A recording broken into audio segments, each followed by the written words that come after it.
proceso 8000 fue el proceso judicial emprendido contra el expresidente de la República, Ernesto Samper, bajo la acusación de recibir dineros del narcotráfico para financiar su campaña presidencial. Fue entonces llamado 8000 debido al hallazgo de un expediente con ese número en la Fiscalía de Cali, el cual contenía datos que indicaban la posibilidad de que varias campañas políticas al Congreso habrían recibido aportes económicos de origen ilícito.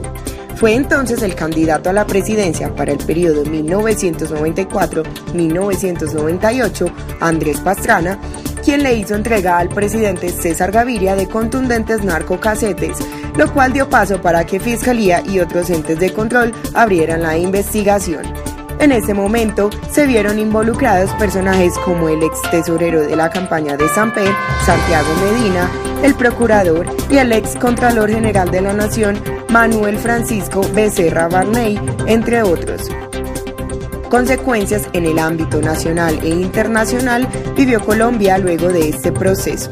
Las relaciones exteriores y diplomáticas con otros países se vieron fuertemente afectadas y se generó un malestar general entre la población, ocasionando el aumento de manifestaciones en el país.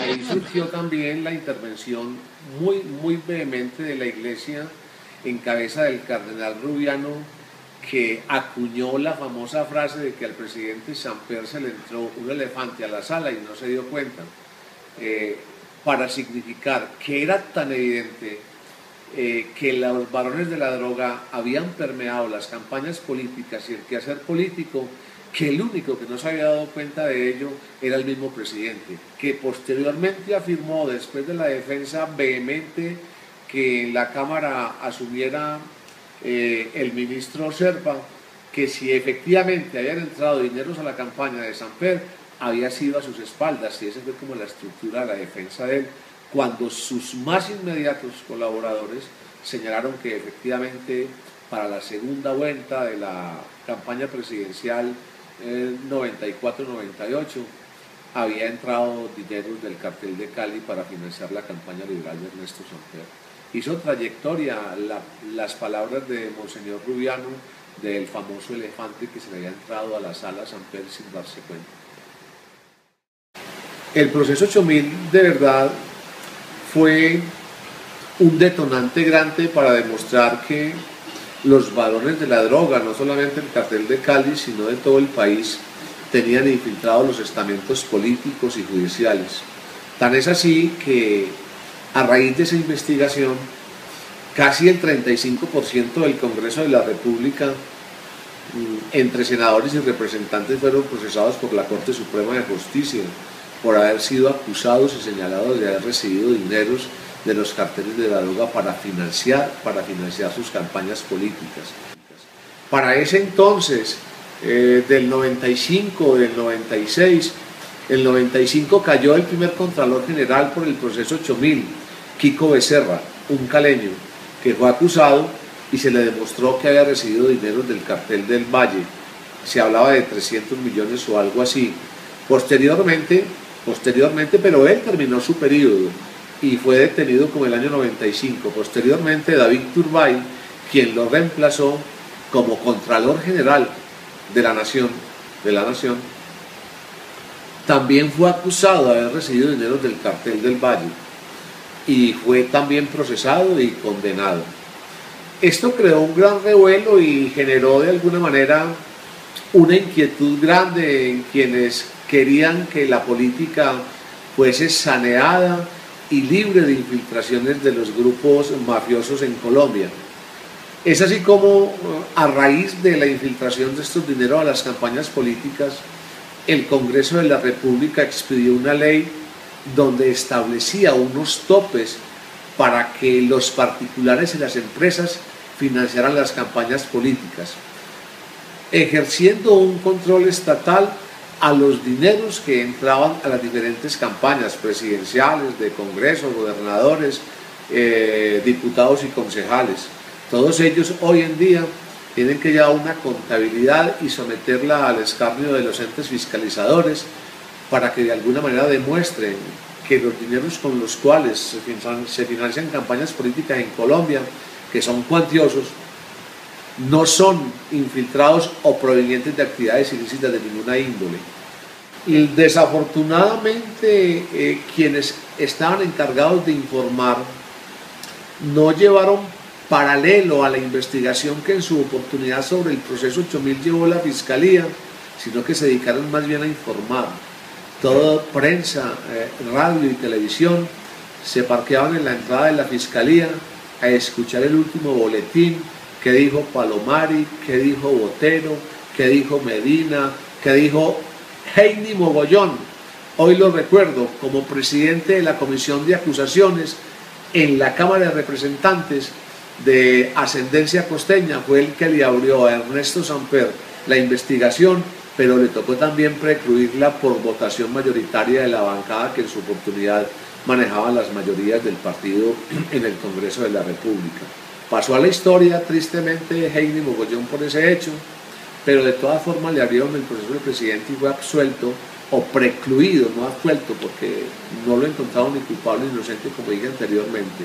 Hoy en día se lamenta el país de que los entes investigativos a través del quinto poder, que es la prensa, no haya sido capaz de estructurar una investigación seria para determinar si efectivamente hubo o no hubo y en qué forma ingresaron esos dineros para pagar favores políticos o simplemente pasar de agache ante las actividades ilícitas de quienes en su oportunidad manejaban los grandes emporios de la mafia en el país.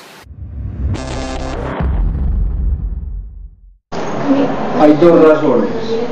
Una, porque era una campaña presidencial, o sea, se habían hecho denuncias sobre campañas de congresistas, pero esta era una denuncia concreta sobre una campaña presidencial y en efecto el presidente, el candidato que recibió el apoyo, fue elegido. Eso deslegitimaba totalmente la campaña. Otra razón es que la principal lucha de Colombia era contra el narcotráfico y eran los narcotraficantes los que estaban financiando la campaña. A ver, el periódico trató de mostrar las dos, desde el punto de vista periodístico, trató de mostrar las dos posiciones.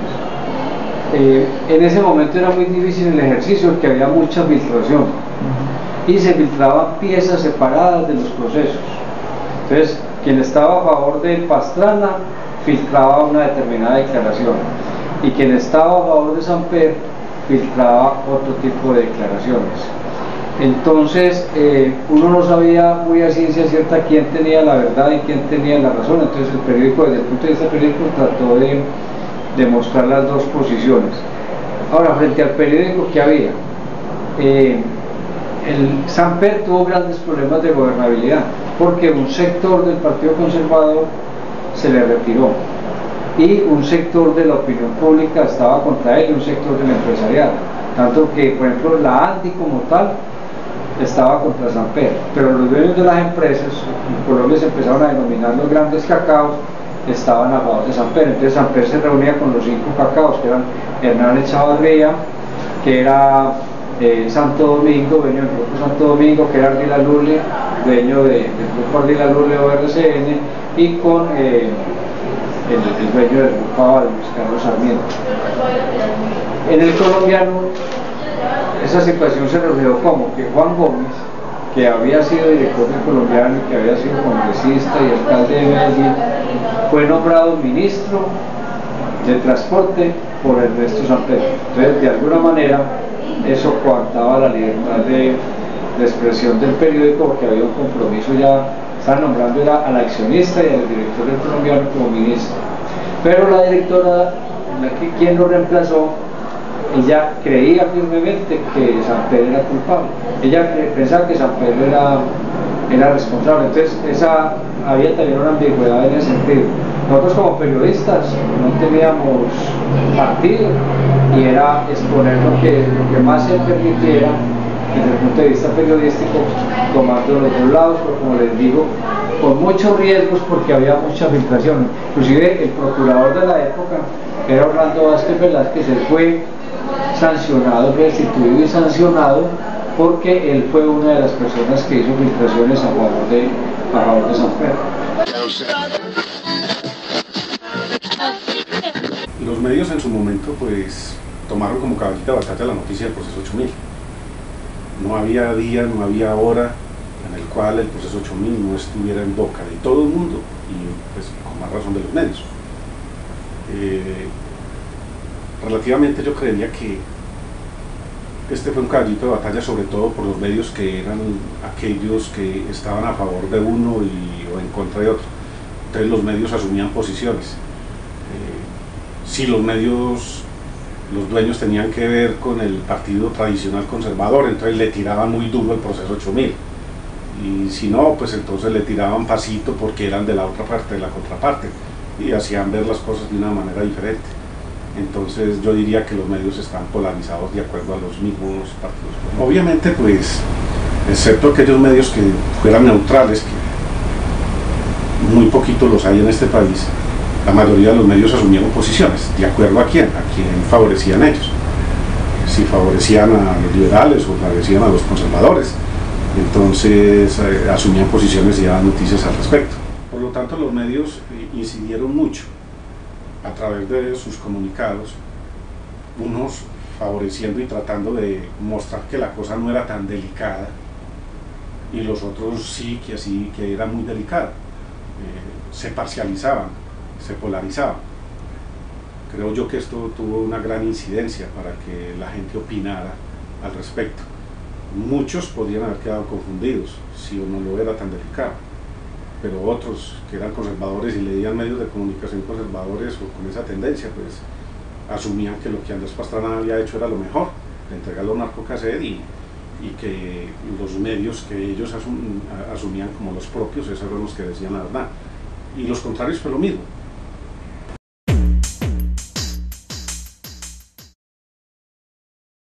Tan raros han sido los manejos con respecto al proceso 8000 que algunas personas en este país, como Claudia López, una reconocida periodista, que como yo se enteraba de los mismos medios o tenía fuentes de información inclusive más poderosas y sacaba a relucir en su columna lo que pensaba, fue demandada por Ernesto Samper. Me parece que es el colmo después de uno estar tan montado como estaba este expresidente en su momento. O sea, capaz de demandar a una periodista porque hablaba con mucha claridad del tema. Afortunadamente la justicia, aunque coja en este país, ahí funcionó y le absorbió de los cargos que le imputaba Ernesto Samper, por lo cual la demandó. Claudia López no fue penalizada por esta acusación que le hizo Samper.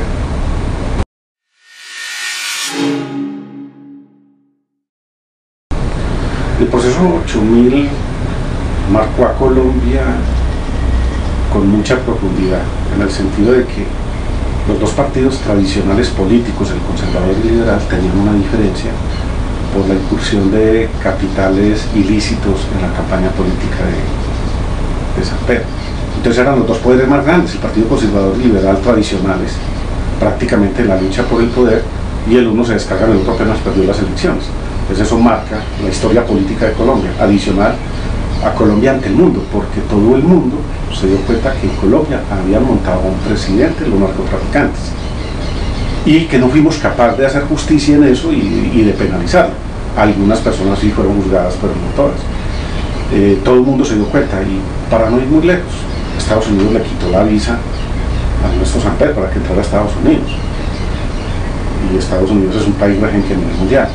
Es decir que a nivel mundial la opinión estaba muy caída sobre lo que pensaban de Colombia. Es más, a Colombia los Estados Unidos le daban una certificación, y en esa época no recuerdo si se la quitaron o le dieron una certificación con salvedades, una certificación para el tema del manejo del narcotráfico. Entonces la connotación de esta noticia ante el mundo fue gravísima, porque imagínense ustedes, ante el mundo nosotros queda que no estábamos haciendo nada por el narcotráfico, y que al contrario habíamos hasta montado un presidente a punta de dinero del narcotráfico.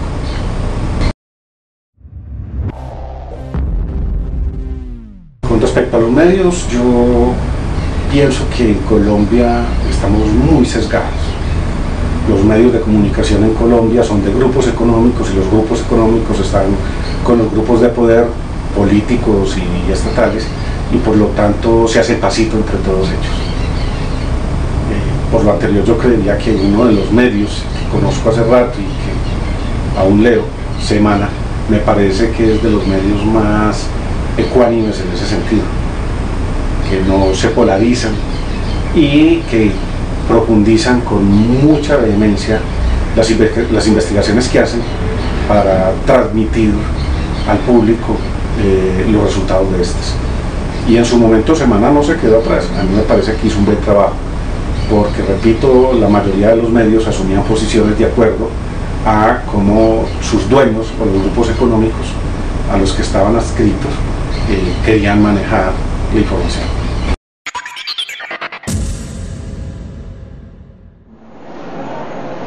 A ver, por ejemplo, la información de Semana fue una información muy completa. ¿Qué pasó? Que hubo tanta información que se pecó por exceso. O sea, se habló tanto del proceso 8000 que se desinformó por exceso. Y hoy no hay claridad, tanto tiempo después, sobre qué fue lo que pasó.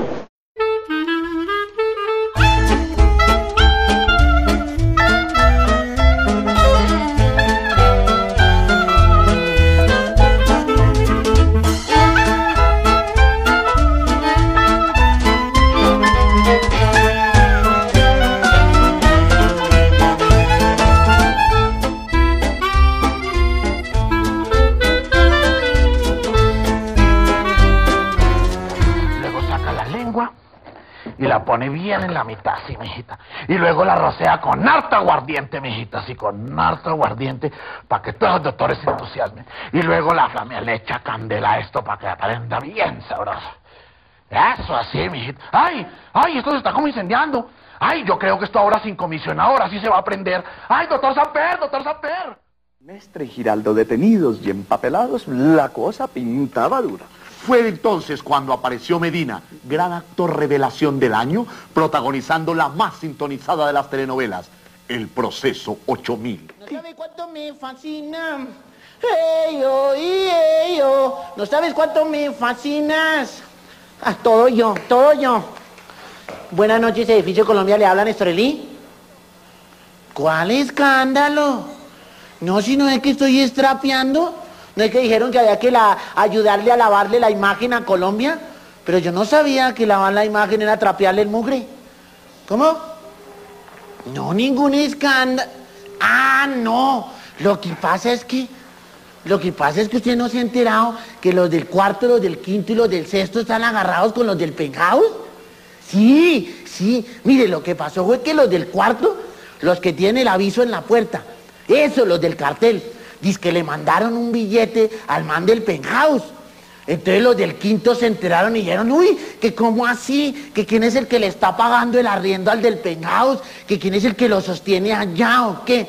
Y entonces la señora Dea, la de adentro, ella levantó el teléfono y oyó la charla y grabó unos casetes. Y entonces el niño Andrés los oyó y le contó a todo el mundo. Claro, sí, y están entonces todos agarrados, que no, que fue que le prestó una camiseta y que él no se puso esa camiseta. Y entonces el doctor Rodrigo Marín, el que era godo, sí, es que los godos si no la hacen a la entrada, la hacen a la salida. Y entonces el doctor Rodrigo Marín dijo, uy, que no, que cómo así, que ese escándalo, que él no se iba a aguantar que se la montaran al man del penthouse, que ese man era conocido ya hace tiempos. Y entonces hizo un comunicado y lo rodó por todos los apartamentos del edificio y todos lo firmaron y lo mandaron a la administración. Sí, y entonces dijeron, claro, que el billete que... Uy, después le... No, hermano, es que me toca colgarle. Sí, está bueno, ¿no? Uy, eso está más caliente. Es que me necesitan en la puerta. Sí, hasta luego, hermano. Uy, eso está más... Llegaron los hermanos del noticiero. ¿Qué hubo, hermano? ¿Cómo dice? No, hoy tengo un comunicado de la administración. No, no puedo hablarle más, hermano. Es que solo tengo un comunicado de la administración. Dijo que solo leyera esto. Comunicado número 001001 dirigido ante la opinión pública. Dice, ante la patraña de la familia esa, Rechazamos todo lo que diga la prensa si no es revisado semana a semana. Rechazamos que vayan al exterior a contar que aquí hay narcos.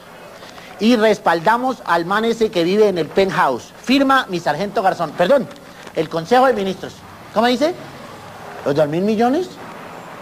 Yo no sé, hermano, qué hicieron ese billete. No hay que ver. Arriba está lleno de goteras. Allí se inunda. El caño está tapado. Allá la gente de la frontera no tiene ni qué comer. Y yo no sé qué hicieron ese billete. ¿Cómo? Lo de los... No, qué pena, yo no puedo hacer ningún pronunciamiento. Ese es el único comunicado que hay para ustedes los periodistas. ¿Cómo dice? Con mucho gusto así se le colabora. Que esté muy bien. Uy, yo creo que ese man se comió el cañazo. Porque esto está bien enredado. ¿No es que ni el fiscal ha podido atar cabos? Con el proceso 8000 no se logró obtener un final con el que los colombianos estuvieran de acuerdo. Además, fue uno de los escándalos políticos que más huellas ha dejado en la historia del país, puesto que luego de la lucha contra el narcotráfico, era inconcebible que un presidente estuviera involucrado en esta pesadilla que aún no termina. Escándalos de esta índole siguen ocurriendo día a día con ejemplos claros como la famosa parapolítica, la FARC política y la Yidis política, que evidencian la presencia de corrupción en Colombia. En definitiva, luego de todos estos casos inaceptables, Colombia es un país sin memoria que no ha aprendido y que los medios de comunicación que hoy informan al ciudadano no lo hacen de manera imparcial y veraz. Los medios de comunicación representan poder y estos son los encargados de investigar y denunciar todo lo que no funcione correctamente en la sociedad y además deben recalcar este tipo de hechos como algo que no se debe repetir. Es así como en un proceso tan complejo y trascendental como el 8000, los medios de comunicación no asumieron su rol de investigadores y denunciantes, se dejaron llevar por personajes y defendieron su ideología particular, alejándose de la imparcialidad y veracidad, principios fundamentales para la información. Con todo lo anterior, se deduce entonces que informar es un poder y que como tal solo quienes saben manipularlo logran hacer de una sociedad maleable un escenario de escándalos, percepciones erróneas y sistemas fallidos. Colombia, un país falto de decisión y carente de carácter, se permite saber solo lo necesario, en el que la profundidad no existe y por lo mismo la impunidad marca fin en todo proceso.